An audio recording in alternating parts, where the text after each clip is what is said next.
अमित, रोहन और निधि तीन दोस्त थे जिन्हें रोमांचक जगहों की खोज करना पसंद था।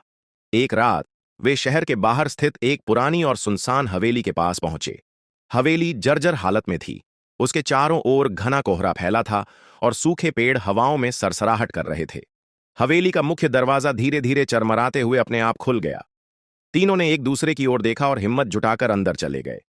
जैसे ही वे हवेली के अंदर घुसे, वहां घना अंधेरा था। बस कुछ पुरानी मोमबत्तियां टिमटिमा रही थीं। हवेली की दीवारों पर धूल और मकड़ियों के जाले थे। फर्श पर कदम रखते ही हर बार चरमराहट की आवाज आती थी।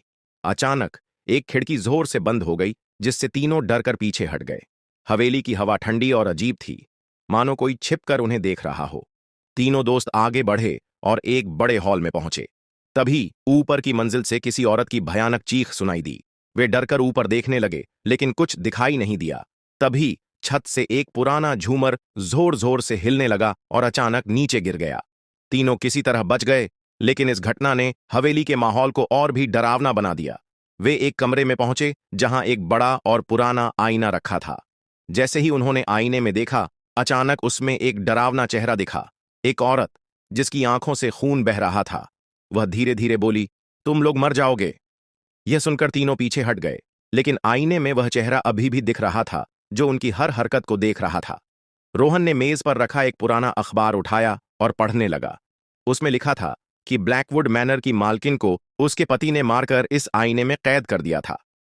तभी दीवारों पर खून से अजीब निशान उभरने लगे और आईना कंपन करने लगा। निधि घबराकर चीख पड़ी, जबकि अमित और रोहन घबराकर पीछे हट गए।